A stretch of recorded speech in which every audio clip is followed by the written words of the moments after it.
c'est vraiment la poésie, la féerie. C'est vraiment retrouver aussi, je crois, les premiers Noëls de son enfance. C'est-à-dire que quand on commence déjà avec le carillon qui il est né le divin enfant, donc on a déjà envie de le chanter. Et puis après, on se laisse bercer par évidemment des images, des couleurs, du mouvement.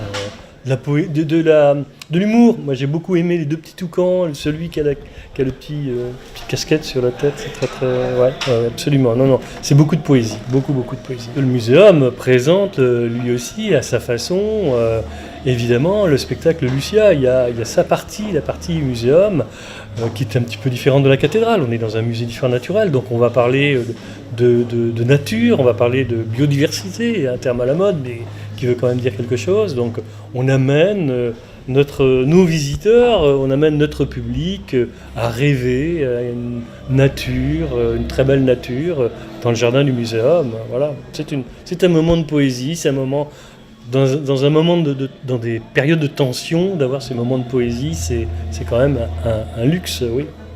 Et toujours dans l'esprit de Noël, oui, bien sûr. On a la première image, c'est la très belle façade du muséum, plongée sous la neige qui tombe, et puis qui va s'illuminer des couleurs d'Alain Thomas avec les oiseaux, la végétation d'Alain Thomas, et puis la frise qu'on vient d'installer aussi. On a installé une frise d'Alain Thomas sur le muséum. Donc voilà, pour donner vraiment de la couleur et donner aussi envie à tous de dire il faut venir il faut rentrer dans le muséum. Voilà.